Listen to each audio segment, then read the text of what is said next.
Welcome to focus 18. ನಾನ್ ಶರ್ಮಿತಾ ಶೆಟ್ಟಿ. ಆ ಮೂವರೇ ಚೂರಿ ಹಾಕಿದ್ದು, ನಾನವರನ್ನ ಸುಮ್ಮನೆ ಬಿಡಲ್ಲ. ರಮೇಶ್ ಸೇಡಿನ ಜ್ವಾಲೆ ಸ್ಫೋಟ, ಜಾರಕಿಹೊಳಿಗೆ ಗಾಡ್ ಫಾದರ್ ಸಾಥ್, ಸಾಲು ಸಾಲು ದೆಹಲಿ ನಾಯಕರ ಭೇಟಿ, ಜಾರಕಿಹೊಳಿ ಬ್ರದರ್ಸ್ ಪ್ಲಾನ್ ಬಿ ರೆಡಿನಾ? ಗೋಕಾಕ್ ಕಲಿಯ ಹೊಸ ಬಾಂಬ್ಗೆ ಕೇಸರಿ ಪಾಳ್ಯದಲ್ಲಿ ಅಲ್ಲೋಲ ಕಲ್ಲೋಲ. ಆ ಮೂವರು ಆರ್ಜೆಗೆ ಮಾಡಿದ ದ್ರೋಹ ಎಂಥದ್ದು? ಬಿಎಸ್ವೈ ಕುರ್ಚಿಗೆ ಎದುರಾಯ್ತಾ ಕಂಟಕ? ಇದೇ ಇವತ್ತಿನ ಫೋಕಸ್ 18 ಸೇಡಿನ ಜ್ವಾಲಾಮುಖಿ.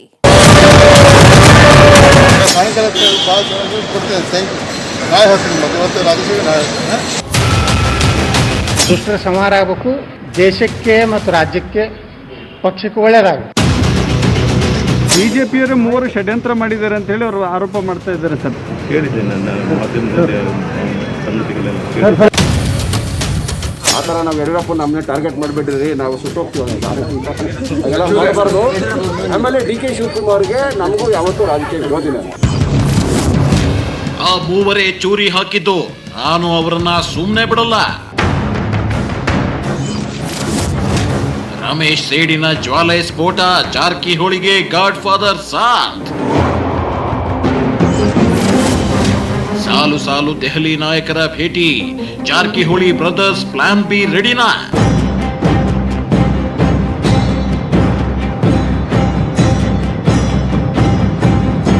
ರಾಜ್ಯದಲ್ಲಿ ಯಡಿಯೂರಪ್ಪ ಸರ್ಕಾರದಲ್ಲಿ ಅಭಿವೃದ್ಧಿಗಿಂತಲೂ ಬಣ ಬಡಿದಾಟ, ನಾಯಕತ್ವ ಸಂಘರ್ಷ, ಕುರ್ಚಿ ಕಚ್ಚಾಟವೇ ಭಾರಿ ಸದ್ದು ಮಾಡ್ತಿದೆ. ಭಿನ್ನ ಮತದ ಬಿರುಗಾಳಿಗೆ ಭರ್ಜರಿ ಸೌಂಡ್ ಮಾಡ್ತಿದೆ. ಈಗ ಬಿಜೆಪಿಯಲ್ಲಿ ಒಳ ರಾಜಕೀಯ ಶುರುವಾಗಿದೆ. ಪಟ್ಟಕ್ಕಾಗಿ ಪೈಪೋಟಿ ನಡೀತಿರುವಾಗ ಸೈಲೆಂಟ್ ಆಗಿದ್ದ ರಮೇಶ್ ಜಾರಕಿಹೊಳಿ ಈಗ ಮತ್ತೆ ಸಿಡಿದೆದ್ದು ನಿಂತಿದ್ದಾರೆ.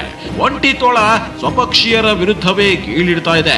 ತಮ್ಮ ವಿರುದ್ಧ ಮಸಲತ್ತು ಮಾಡದವರ ವಿರುದ್ಧವೇ ತಿರುಗಿ ಬಿದ್ದಿದ್ದಾರೆ ಮಾಜಿ ಸಚಿವ. ಸರ್ಕಾರದ ವಿರುದ್ಧವೇ ನಿಗಿ ನಿಗಿ ಕೆಂಡದಂತೆ ಉರಿದು ಬೀಳ್ತಿದ್ದಾರೆ ಮಾಜಿ ಸಚಿವ. ಬೆಳಗಾವಿ ಕಲಿಯ ಎದೆಯಲ್ಲಿ ಸೇಡಿನ ಜ್ವಾಲಾಮುಖಿ ಧಗಧಗ ಅಂತ ಹೊತ್ತಿ ಉರಿತಾ ಇದೆ.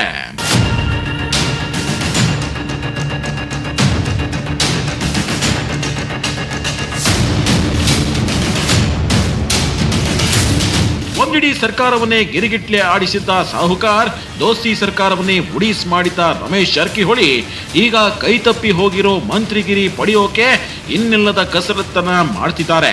ಬೆಳಗಾವಿ, ಮುಂಬೈ, ಸುತ್ತೂರು, ಬೆಂಗಳೂರು, ದಿಲ್ಲಿ ಅಂತೆಲ್ಲ ಮ್ಯಾರಥಾನ್ ಮಾಡ್ತಿದ್ದಾರೆ. ಮೈತ್ರಿ ಸರ್ಕಾರದ ಪತನಕ್ಕೆ ಮುಹೂರ್ತ ಇಟ್ಟು ಬಿಜೆಪಿ ಸರ್ಕಾರವನ್ನ ಅಧಿಕಾರಕ್ಕೆ ತಂದಿದ್ದ ಆರ್ಜೆ ಬಿಜೆಪಿ ಸರ್ಕಾರದ ಪಾಲಿಗೆ ಆಪದ್ಬಾಂಧವ, ಹೀರೋ ಅಂದ್ರೂ ತಪ್ಪಾಗಲ್ಲ. ಆದರೆ ಯಾವಾಗ ಸಿಡಿ ಸುರುಳು ಜಾರಕಿಹೊಳಿ ಕೊರಳನ್ನ ಸುತ್ತಕೊಳ್ತೋ ಅಂದಿನಿಂದ ರಮೇಶ್ ಜಾರಕಿಹೊಳಿ ಒಂಟಿ ತೋಳದಂತೆ ಆಗ್ಬಿಟ್ಟಿದ್ದಾರೆ. ಅಲ್ಲದೆ ತಮ್ಮನ್ನ ಒಂಟಿ ಮಾಡಿದವರ ವಿರುದ್ಧ ಸಮರಾಭ್ಯಾಸ ಮಾಡ್ತಿದ್ದಾರೆ. ಜಾರಕಿಹೊಳಿಯ ಈ ಭಿನ್ನ ಮತದ ಬೆಂಕಿ ಬಿಎಸ್ವೈ ಬುಡವನ್ನೇ ಅಲ್ಲಾಡಿಸಿ ಬಿಡುತ್ತಾ ಅನ್ನೋ ಪ್ರಶ್ನೆ ಎದ್ದಿದೆ. ಕೆಲವೊಂದು ಜನ ಮಾಡಿದವ್ರ ಬಗ್ಗೆ ಈಗ ಹೇಳೋದು ಬೇಡ. ಇವತ್ತು ರಾಜ ಕೊಡೋದು ನಿಜ. ಇವತ್ತು ಇನ್ನೊಂದು 7 ದಿವಸ ಬಿಟ್ಟು ನಾ ಎಲ್ಲ ಹೇಳ್ತೇನೆ. ಆ ಮೂವರೇ ಚೂರಿ ಹಾಕಿದ್ದು, ನಾನು ಅವ್ರನ್ನ ಸುಮ್ಮನೆ ಬಿಡಲ್ಲ ಅಂತ ನಿಗಿ ನಿಗಿ ಕೆಂಡ ಕಾರ್ತಿದ್ದಾರೆ ರಮೇಶ್ ಜಾರಕಿಹೊಳಿ. ರಮೇಶ್ ಸೇಡಿನ ಜ್ವಾಲೆ ಸ್ಫೋಟವಾಗಿದ್ದು, ಜಾರಕಿಹೊಳಿಗೆ ಗಾಡ್ ಫಾದರ್ ಸಾಥ್ ಕೊಡ್ತಿದ್ದಾರೆ. ಸಾಲು ಸಾಲು ದಿಲ್ಲಿ ನಾಯಕರನ್ನ ಭೇಟಿ ಮಾಡ್ತಿದ್ದು, Jarkiholi brothers plan B ready ಆಗಿದ್ಯಾ ಅನ್ನೋ ಪ್ರಶ್ನೆ ಹುಟ್ಟಿಸಿದೆ. ಸಿಟ್ಟು ಹೊರಹಾಕುತ್ತಲೇ ರಮೇಶ್ ಜಾರಕಿಹೊಳಿ ದಿಲ್ಲಿಗೆ ಹಾರಿದ್ದಾರೆ. ಪಕ್ಷದೊಳಗೇನೆ ತಮ್ಮ ವಿರುದ್ಧ ಷಡ್ಯಂತ್ರ ಹೂಡಿದವರ ವಿರುದ್ಧ ಗುಟಿರು ಹಾಕ್ತಿದ್ದಾರೆ. ತಮ್ಮ ಆಕ್ರೋಶದ ಜ್ವಾಲೆ ಹೊರಹಾಕ್ತಾನೆ ದಿಲ್ಲಿಗೆ ಹಾರಿದ್ದಾರೆ ರಮೇಶ್ ಜಾರಕಿಹೊಳಿ. ದಿಢೀರನೆ ದಿಲ್ಲಿಗೆ ದೌಡಾಯಿಸಿದ ಜಾರಕಿಹೊಳಿ. ಏನಿದು ರಮೇಶ್ ದಿಲ್ಲಿ ಭೇಟಿ ಸೀಕ್ರೆಟ್? ಜಲಸಂಪನ್ಮೂಲ ಖಾತೆ ರಮೇಶ್ ಜಾರಕಿಹೊಳಿ ಇಷ್ಟಪಟ್ಟು ಪಡೆದ ಖಾತೆ, ತ್ಯಾಗದಿಂದ ಪಡೆದ ಖಾತೆ. ಇದಕ್ಕಾಗಿಯೇ ಅವರು ತಪಸ್ಸು ಮಾಡಿದ್ರು ಅಂದ್ರೂ ತಪ್ಪಾಗಲಿಕ್ಕಿಲ್ಲ. ಆದರೆ ಒಂದೇ ಒಂದು ಕೇಸ್ ಅವರ ವರ್ಷಗಳ ಕನಸನ್ನ ಭಗ್ನ ಮಾಡಿಬಿಡ್ತು. ಈಗ ಕೈತಪ್ಪಿ ಹೋದ ಸಚಿವ ಸ್ಥಾನವನ್ನ ಮತ್ತೆ ಮರಳಿ ಪಡೆಯುವುದಕ್ಕಾಗಿ ಬೆಳಗಾವಿ, ಮುಂಬೈ, ಬೆಂಗಳೂರು ಅಂತೆಲ್ಲ ಸುತ್ತಾಡ್ತಿರೋ ಸಾಹುಕಾರ್ ಮಂಗಳವಾರ ದಿಲ್ಲಿಗೆ ಹಾರಿದ್ರು. ಜೂನ್ 18, 2021 ಮುಂಬೈನಲ್ಲಿ ದೇವೇಂದ್ರ ಫಡ್ನವೀಸ್ ಜೊತೆ ರಹಸ್ಯ ಸಭೆ ಮಾಡಿದ್ರು. ಜೂನ್ 22ಕ್ಕೆ ಗೋಕಾಕ್ನಲ್ಲಿ ಸಹೋದರ ಬಾಲಚಂದ್ರ ಲಕ್ಕನ್ ಜೊತೆ ಸಭೆ ಮಾಡಿದ್ರು. ಜೂನ್ 25ಕ್ಕೆ ವಿಶೇಷ ವಿಮಾನದಲ್ಲಿ ಮೈಸೂರಿನ ಸುತ್ತೂರು ಮಠಕ್ಕೆ ಭೇಟಿ ನೀಡಿ ಸುತ್ತೂರು ಶ್ರೀಗಳ ಜೊತೆ ಮಾತುಕತೆ ಆಡಿದ್ಮೇಲೆ ಶಾಸಕ ಸ್ಥಾನಕ್ಕೆ ರಾಜೀನಾಮೆ ಕೊಡುವ ಮಾತನಾಡಿದ್ರು. ಅದೇ ದಿನ ಗೋಕಾಕ್ನಲ್ಲಿ ಬೆಳಗಾವಿ ಅತ್ಯಾಪ್ತ ನಾಯಕರ ಜೊತೆ ಸಭೆ ನಡೆಸಿದ್ರು ರಮೇಶ್. ಜೂನ್ 26ರಂದು ಅಚಣಿಯಲ್ಲಿ RSS ಉತ್ತರ ಪ್ರಾಂತ ಸಂಚಾಲಕರ ಜೊತೆ ಸೀಕ್ರೆಟ್ ಸಭೆ ಮಾಡಿದ್ರು ರಮೇಶ್. ನಂತರ ಜೂನ್ 28ರಂದು ಬೆಂಗಳೂರಿಗೆ ಬಂದು ಕೆಲವು ಅತ್ಯಾಪ್ತ ಸಚಿವರ ಜೊತೆ ಮಾತುಕತೆ ನಡೆಸಿದ್ರು. ಜೂನ್ 29ಕ್ಕೆ ಬೆಂಗಳೂರಿಗೆ ಸಿಎಂ ಭೇಟಿಗೆ ಬಂದಿದ್ರು. ಆದರೆ ನಂತರ ದಿಢೀರನೆ ಬೆಂಗಳೂರಿನಿಂದ ದೆಹಲಿಗೆ ಬಂದು ಹೈಕಮಾಂಡ್ ಭೇಟಿಗೆ ಪ್ರಯತ್ನ ಮಾಡಿದ್ರು. ಅದು ಗಾಡ್ ಫಾದರ್ ದೇವೇಂದ್ರ ಫಡ್ನವೀಸ್ ಜೊತೆ ದೆಹಲಿಗೆ ಬಂದಿದ್ದು ಹಲವು ಪ್ರಶ್ನೆಗಳನ್ನ ಹುಟ್ಟುಹಾಕಿದೆ. ದೆಹಲಿಯಲ್ಲಿ ವಿಮಾನ ಇಳಿದು ಹೊರಬರ್ತಿದ್ದಂತೆ ರಮೇಶ್ ಜಾರಕಿಹೊಳಿ ಈಗೇನು ಹೇಳಲ್ಲ, ಆಮೇಲೆ ಹೇಳ್ತೀನಿ ಅಂದ್ರು. ಹೀಗೆ ಏನೂ ಹೇಳಲ್ಲ ಅಂದಿದ್ದ RJ ಮಾತಿನಲ್ಲಿ ನೂರಾರು ಮರ್ಮ ಅಡಗಿತ್ತು. ಅರ್ಥವಾಗದ ತರ್ಕವಿತ್ತು. ನೋ ರಿಯಾಕ್ಷನ್ ಆಟಿಟ್ಯೂಡ್ ನಲ್ಲೂ ಒಂದು ಆಟಿಟ್ಯೂಡ್ ಇತ್ತು. ಹೈಕಮಾಂಡ್ ಭೇಟಿ ಮಾಡಕ್ ಬಂದಿದ್ದೀವಿ ಸರ್. ಬೇರೆ ಕೆಲಸ ಪರ್ಸನ್ ಕೆಲಸ ಅಂದ್ರೆ ಫಡ್ನವೀಸ್ ಅವರು ಭೇಟಿ ಮಾಡಿದ ಮೇಲೆ ಇಲ್ಲಿ ಬರ್ತಿದ್ದೀವಿ. ಮೊನ್ನೆ ರಾಜೀನಾಮೆ ಕೊಡೋದ್ರ ಬಗ್ಗೆ ಯೋಚನೆ ಮಾಡ್ತಿದ್ದೀವಿ. ಸಾಯಂಕಾಲ ನಮ್ಮೆಲ್ಲ ಫ್ರೆಂಡ್ಸ್ ನೀವು ಶುರು ಆಗಿಲ್ಲ. ಸಾಯಂಕಾಲಕ್ಕೆ ಭಾಳ ಜನ ಕೊಡ್ತೇವೆ. Thank you. ನಾಳೆ ಹೇಳ್ತೀನಿ ಮತ್ತೆ ಇವತ್ತು ರಾಜಶೇಖರ್ ನಾಳೆ ಹೇಳ್ತೀನಿ. ಜೂನ್ 28ಕ್ಕೆ ಮಧ್ಯರಾತ್ರಿ ದಿಲ್ಲಿಯಿಂದ ರಮೇಶ್ ಜಾರಕಿಹೊಳಿಗೆ ಒಂದು ಕರೆ ಬಂದಿತ್ತು. ಫೋನ್ ಕಾಲ್ ಬಂದ ಬೆನ್ನಲ್ಲೇ ಗೋಕಾಕಲ್ಲಿ ದಿಢೀರಂತ ದಿಲ್ಲಿಗೆ ಹಾರಿದ್ರು. ಕುತೂಹಲದ ವಿಚಾರ ಅಂದ್ರೆ ಮುಂಬೈನಲ್ಲಿ ತಮ್ಮ ರಾಜಕೀಯ ಗಾಡ್ ಫಾದರ್ ಫಡ್ನವೀಸ್ ಜೊತೆ ಸಭೆ ನಡೆಸಿದ್ದ ರಮೇಶ್ ಮಂಗಳವಾರ ಕೂಡ ಅವರನ್ನ ದಿಲ್ಲಿಯಲ್ಲಿ ಭೇಟಿ ಮಾಡಿ ಮಾತುಕತೆ ನಡೆಸಿದ್ರು. ಫಡ್ನವೀಸ್ ಮೂಲಕವೇ JP ನಡ್ಡಾ, ಅಮಿತ್ ಶಾ ಭೇಟಿಗೂ ಪ್ರಯತ್ನಿಸಿದ್ರು. ಇಷ್ಟೇ ಅಲ್ಲ, ರಾಜ್ಯ ಬಿಜೆಪಿ ಉಸ್ತುವಾರಿ ಅರುಣ್ ಸಿಂಗ್ ಹಾಗೂ RSS ಮುಖಂಡ BL ಸಂತೋಷ್ ಹೀಗೆ ಸಾಲು ಸಾಲು ನಾಯಕರನ್ನ ಭೇಟಿ ಮಾಡೋ ಸ್ಕೆಚ್ ಹಾಕೊಂಡಿದ್ರು ರಮೇಶ್ ಜಾರಕಿಹೊಳಿ. RJ ದಿಲ್ಲಿ ಭೇಟಿ ಒಂದು ರೀತಿಯಲ್ಲಿ ಹಲವು ಕುತೂಹಲಗಳನ್ನು ಹುಟ್ಟಿಸಿದ್ರೆ, ಈ ಕಡೆ ಅವರು ಸಿಡಿಸಿರೋ ಆ ಒಂದು ಬಾಂಬ್ ಕೇಸರಿ ಪಾಳ್ಯದಲ್ಲೇ ಅಲ್ಲೋಲ ಕಲ್ಲೋಲ ಸೃಷ್ಟಿಸಿದೆ. ಬಿಜೆಪಿಯಲ್ಲಿರೋ ಮೂವರು ನಾಯಕರೇ ನನ್ನ ಈ ಪರಿಸ್ಥಿತಿಗೆ ಕಾರಣ. ಆ ಮೂವರೇ ನನ್ನ ವಿರುದ್ಧ ಮಸಲತ್ತು ಮಾಡಿದ್ದಾರೆ, ನನ್ನ ವಿರುದ್ಧ ಸಂಚಕಾರ ಹುಡುತ್ತಿದ್ದಾರೆ ಅಂತ ಕೋಪದ ಅಗ್ನಿಜ್ವಾಲೆಯನ್ನ ಹೊರಹಾಕಿದ್ದಾರೆ ರಮೇಶ್ ಈ ಮಾತಿನ ಬೆನ್ನಲ್ಲೇ ಹಲವು ಪ್ರಶ್ನೆಗಳು ಹುಟ್ಟುಕೊಂಡಿವೆ. ಬೆಳಗಾವಿ ಕಲಿಗೆ ದ್ರೋಹ ಬಗೆದ ಆ ಮೂವರು ಬಿಜೆಪಿ ನಾಯಕರು ಯಾರು? ಸಾಹುಕಾರ್ ಈಗ ಆ ಮೂವರು ಕೇಸರಿ ಕಲಿಗಳೇ ಟಾರ್ಗೆಟ್. ಅಷ್ಟಕ್ಕೂ ಆ ಮೂವರು ಮಾಡಿರುವಂತ ದ್ರೋಹ ಎಂತದ್ದು ಅನ್ನೋ ಪ್ರಶ್ನೆ ಎದ್ದಿದೆ. ಮಾಜಿ ಸಚಿವರಿಗೆ ಖೆಡ್ಡ ತೋಡಿದ್ರ ಆ ಮೂವರು ನಾಯಕರು? ರಮೇಶ್ ವಿರುದ್ಧ ಸ್ವಪಕ್ಷೀಯರೇ ಮಸಲತ್ತು ಮಾಡಿದ್ರ? ರಮೇಶ್ ಜಾರಕಿಹೊಳಿ ಮಂತ್ರಿಗಿರಿ ವಾಪಸ್ ಪಡೆಯೋದಕ್ಕಾಗಿ ಲಾಬಿ ಮಾಡ್ತಾ ಇರೋದು ಈಗ ಓಪನ್ ಟ್ರೂತ್. ಆದ್ರೆ ಮಾಜಿ ಸಚಿವರು ತಮ್ಮ ಆಪ್ತರ ಬಳಿ ಹೇಳಿರೋ ಮಾತು ಈಗ ದೊಡ್ಡ ಸದ್ದು ಮಾಡ್ತಿದೆ. ಸ್ವಪಕ್ಷೀಯರೇ ತಮ್ಮ ವಿರುದ್ಧ ಷಡ್ಯಂತ್ರ ಮಾಡಿದ್ದಾರೆ ಅಂತ ರಮೇಶ್ ತಮ್ಮ ಆಪ್ತರ ಬಳಿ ಹೇಳ್ಕೊಂಡಿದ್ದಾರಂತೆ, ಕೆಂಡ ಕಾರಿದ್ದಾರಂತೆ. ಕೆಪಿಸಿಸಿ ಅಧ್ಯಕ್ಷ DK ಶಿವಕುಮಾರ್ ನನಗೆ ರಾಜಕೀಯ ವಿರೋಧಿ. DK ಶಿವಕುಮಾರ್ ಏನೇ ಮಾಡಿದ್ರು ನಾನು ಅವರ ಸವಾಲನ್ನ ಎದುರಿಸಬಲ್ಲೆ. ಆದ್ರೆ ಬಿಜೆಪಿಯ ಮೂವರು ನನಗೆ ದ್ರೋಹ ಬಗೆದಿದ್ದಾರೆ. ಆ ಮೂವರ ಹೆಸರನ್ನ ಬಹಿರಂಗ ಮಾಡೋ ಸಮಯ ಬರುತ್ತೆ. ಆ ಮೂವರು ನನ್ನ ಜೊತೆಯಲ್ಲಿದ್ಕೊಂಡೇ ನನ್ನ ವಿರುದ್ಧ ಷಡ್ಯಂತ್ರ ಹೂಡಿದ್ದಾರೆ. ನನ್ನ ಮೇಲೆ ಇನ್ನಿಲ್ಲದ ದ್ವೇಷ ಸಾಧಿಸುತ್ತಿದ್ದಾರೆ. ಬಿದ್ದವನ ಮೇಲೆ ಆಳಿಗೊಂದು ಕಲ್ಲು ಎಂಬಂತೆ ಹೂಡ್ತಿದ್ದಾರೆ.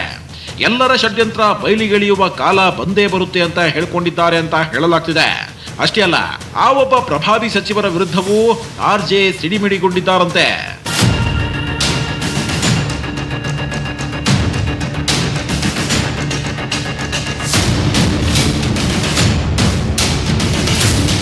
ರಮೇಶ್ ಜಾರಕಿಹೊಳಿ ಪ್ರಕಾರ ದಿಲ್ಲಿಗೆ ಭೇಟಿ ನೀಡಿರೋದು ಖಾಸಗಿ ಕಾರ್ಯಕ್ರಮಕ್ಕಾಗಿ. ಆದರೆ ದಿಲ್ಲಿ ಮೂಲಗಳ ಪ್ರಕಾರ ದಿಲ್ಲಿಗೆ ಬಂದಿರೋದು 3 ಕಾರಣಕ್ಕೆ. CD ಕೇಸ್ನಲ್ಲಿ ಹನಿ ಟ್ರ್ಯಾಪ್ ಮೂಲಕ ಸಿಲುಕಿಸಿದ್ದಾರೆ. ಕಾಂಗ್ರೆಸ್ನ ಪ್ರಭಾವಿ ವ್ಯಕ್ತಿ ಜೊತೆ ಸೇರಿ ಹನಿ ಟ್ರ್ಯಾಪ್ ಮಾಡಿಸಿದ್ರು. ಪ್ರಕರಣದಲ್ಲಿ ನಮ್ಮವರೇ ನನಗೆ ಕ್ಲೀನ್ ಚೀಟ್ ಸಿಗಲು ಬಿಡ್ತಾ ಇಲ್ಲ. CD ಕೇಸ್ ನೆಪದಲ್ಲಿ ನನ್ನನ್ನ ಸೈಡ್ ಲೈನ್ ಮಾಡ್ತಿದ್ದಾರೆ. SIT ಮುಖ್ಯಸ್ಥರನ್ನು ಕಡ್ಡಾಯ ರಜೆ ಮೇಲೆ ಕಳಿಸಲಾಗಿದೆ. ಸರ್ಕಾರ ಬಿಜೆಪಿ ಶಾಸಕ ಸಚಿವರಿಂದ ಸರಿಯಾದ ಸಹಕಾರ ಸಿಗ್ತಾ ಇಲ್ಲ ಅನ್ನೋದನ್ನ ವರಿಷ್ಠರಿಗೆ ಮನವರಿಕೆ ಮಾಡಿಕೊಡೋದು. ಕೇಸ್ನಿಂದ ಮುಕ್ತಿ ಸಿಗದಿದ್ರೆ ರಾಜೀನಾಮೆ ಕೊಡ್ತೀನಿ. ನನ್ನ ಜೊತೆ 15+ ಶಾಸಕರು ಸಂಪರ್ಕದಲ್ಲಿದ್ದಾರೆ. ಆದರೆ ನನ್ನಿಂದಲೇ ಬಂದ ಸರ್ಕಾರ ನನ್ನಿಂದಲೇ ಬೀಳಬಾರದು ಅನ್ನೋದು ನನ್ನ ಅಭಿಪ್ರಾಯ ಅನ್ನೋದನ್ನ ಹೈಕಮಾಂಡ್ಗೆ ತಿಳಿಸಲು ಜಾರಕಿಹೊಳಿ ದಿಲ್ಲಿಗೆ ಭೇಟಿ ನೀಡಿದ್ದಾರೆ ಅನ್ನೋ ಮಾತಿದೆ. ಒಂದು ಸರ್ಕಾರನ ಬೀಳಿಸೋದು ಅಂದ್ರೆ ಅದು ಸುಮ್ಮನೆ ಮಾತಲ್ಲ. ಜಾರಕಿಹೊಳಿ ಹತ್ರ ಪ್ಲಾನ್ಗಳ ಬ್ರಹ್ಮಾಸ್ತ್ರವೇ ಇದೆ. ಈಗ RJ ಹತ್ರ ಪ್ಲಾನ್ A ವರ್ಕೌಟ್ ಆಗಿಲ್ಲ ಅಂದ್ರೆ ಪ್ಲಾನ್ B ಕೂಡ ಅವರ ಬತ್ತಳಿಕೆಯಲ್ಲಿದೆ.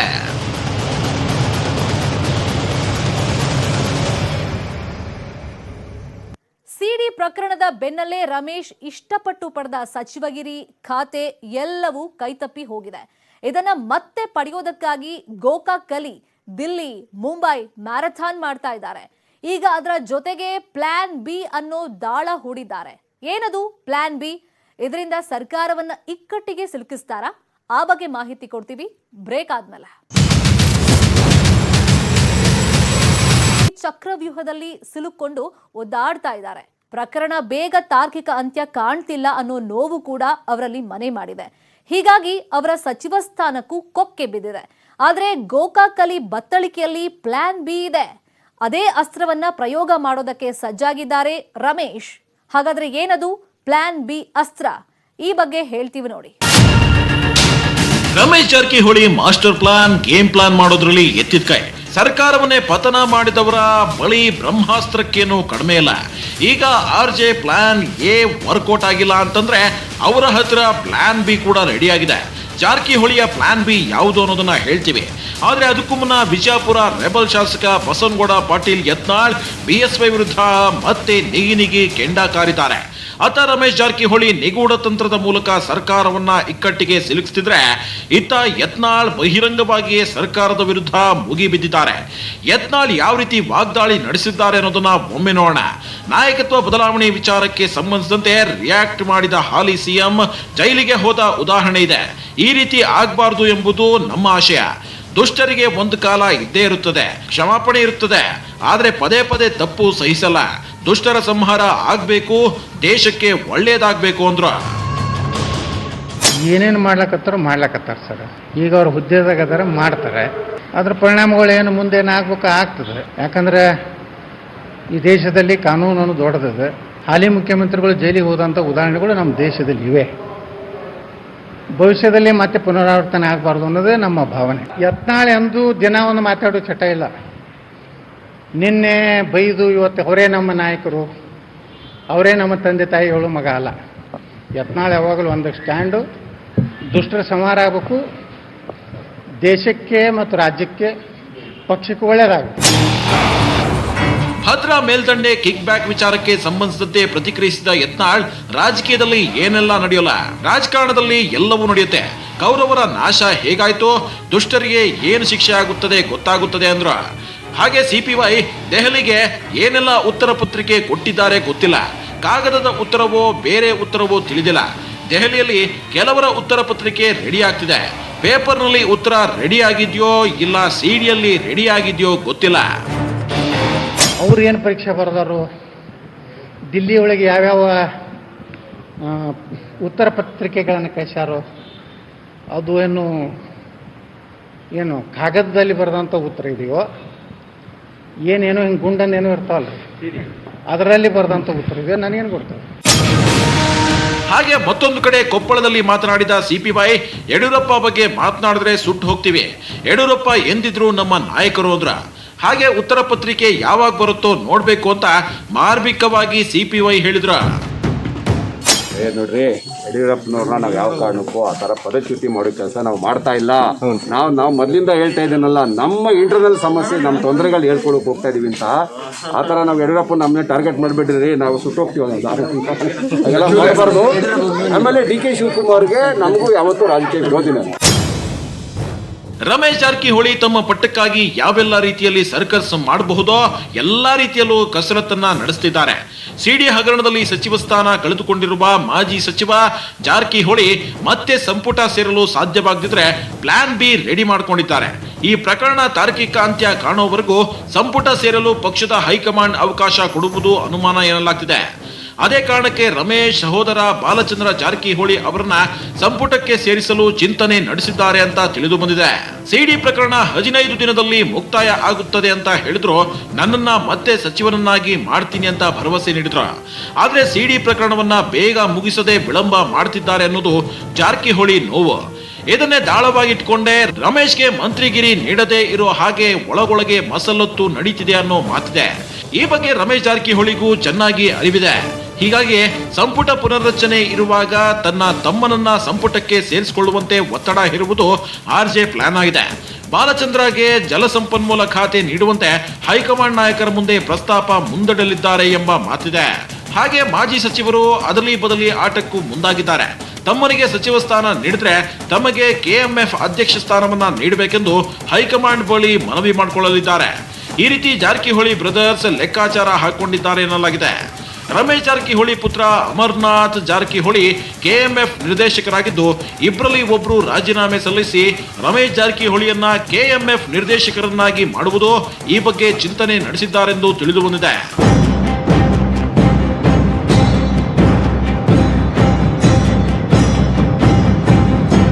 ಕೆಎಂಎಫ್ ಕೂಡ ಲಾಭದಾಯಕ ಸಂಸ್ಥೆಯಾಗಿದೆ. ಅದು ಕೂಡ ತಮ್ಮ ಕುಟುಂಬದ ಹಿಡಿತದಿಂದ ಕೈ ತಪ್ಪಬಾರದು. ತಮ್ಮ ಕುಟುಂಬದ ವ್ಯಾಪ್ತಿಯಲ್ಲಿಯೇ ಉಳಿಯಬೇಕು ಅನ್ನೋದು ಜಾರಕಿಹೊಳಿ ಸಹೋದರರ ಲೆಕ್ಕಾಚಾರವಾಗಿದೆ. ದಿಲ್ಲಿ ಭೇಟಿ ಟೈಮ್ನಲ್ಲಿ ಮಾತನಾಡಿದ ಜಾರಕಿಹೊಳಿ, ಬಿಜೆಪಿಗೆ ರಾಜೀನಾಮೆ ನೀಡುವ ಪ್ರಶ್ನೆ ಇಲ್ಲ, ಬಿಎಸ್ವೈ ಅವರಿಂದ ನನಗೆ ಅನ್ಯಾಯವಾಗಿಲ್ಲ ಅಂತಾನು ಜಾರಕಿಹೊಳಿ ಹೇಳಿದ್ದಾರೆ. ಈ ಮಧ್ಯೆ ನಾನು ಯಾರನ್ನು ಭೇಟಿಯಾಗ್ತೀನಿ ಅಂತ ಹೇಳಿದ್ರೆ ನೀವೇ ಶಾಕ್ ಆಗ್ತೀರಾ ಅಂತಾನು ಬಾಂಬ್ ಸಿಡಿಸಿದ್ರು ಆರ್ಜೆ. ರಮೇಶ್ ಜಾರಕಿಹೊಳಿ ತಮ್ಮೊಂದಿಗೆ 10ಕ್ಕೂ ಹೆಚ್ಚು ಶಾಸಕರನ್ನ ಕರೆದುಕೊಂಡು ಬಂದು ದೋಸ್ತಿ ಸರ್ಕಾರವನ್ನೇ ಉರುಳಿಸಿದ್ರು. ಆಗ ಜೊತೆಯಲ್ಲೇ ಇದ್ದ ಮುಂಬೈ ಟೀಮ್ನಲ್ಲಿ ಈಗ ಬಿರುಕು ಬಂದಂತಿದೆ. ಯಾವಾಗಿಂದ ಸಿಡಿ ಉರುಳು ರಮೇಶ್ ಕುತ್ತಿಗೆಗೆ ಸುತ್ತಕೊಳ್ತೋ ಅಂದಿನಿಂದ ಅವರ ಮಿತ್ರ ಮಂಡಳಿಯು ಅವರಿಂದ ಅಂತರ ಕಾಯ್ದುಕೊಂಡಿದ್ಯಾ ಅನ್ನೋ ಅನುಮಾನ ಮೂಡುತ್ತಿದೆ.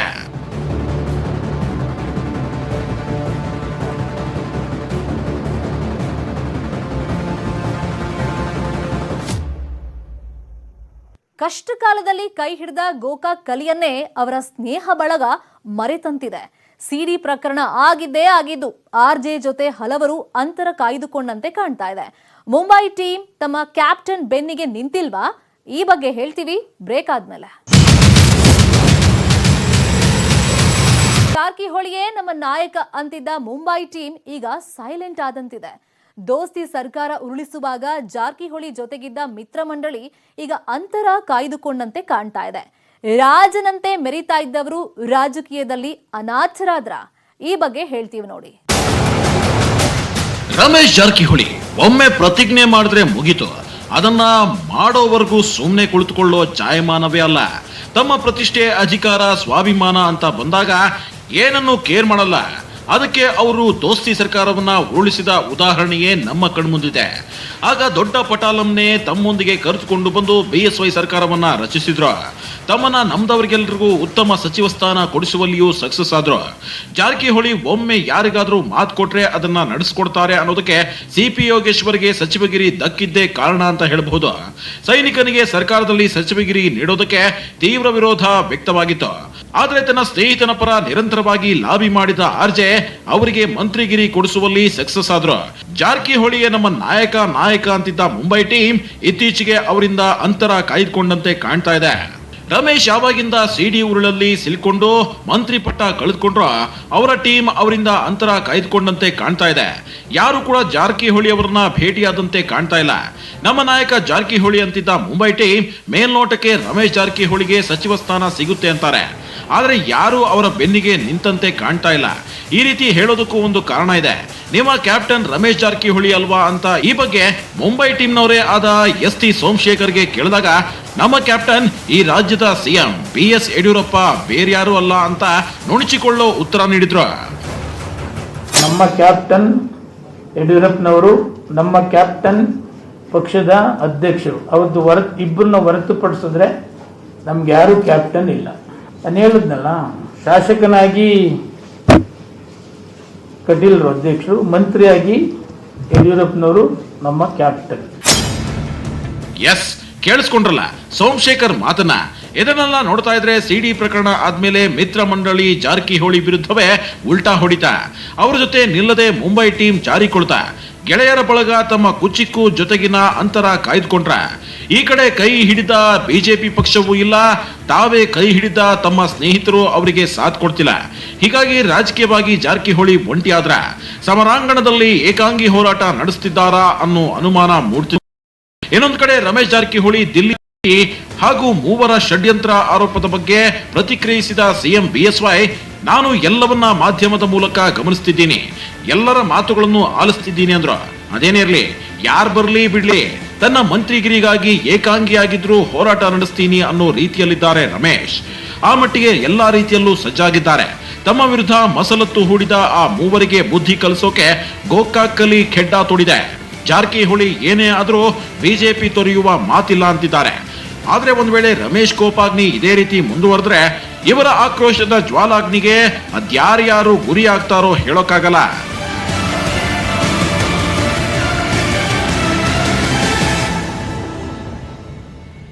ಹೃದಯ ಸಮುದ್ರ ಕಲಕಿ ಹೊತ್ತಿದೆ ದ್ವೇಷದ ಬೆಂಕಿ ಅನ್ನೋ ರೀತಿಯೇ ಆಗಿದೆ ಜಾರಕಿಹೊಳಿ ಪರಿಸ್ಥಿತಿ. ಈ ಸೇಡಿನ ಜ್ವಾಲೆ ಮತ್ತೆ ಯಾರ್ಯಾರನ್ನ ಸುತ್ತಕೊಳ್ಳುತ್ತೋ ಕಾದು ನೋಡ್ಬೇಕು. ಇದಾಗಿತ್ತು ಇವತ್ತಿನ ಫೋಕಸ್ 18. ನೋಡ್ತಾ ಇರಿ ನ್ಯೂಸ್ 18 ಕನ್ನಡ. ಜಾಲ ನಮ್ಮದು, ಬಲ ನಿಮ್ಮದು.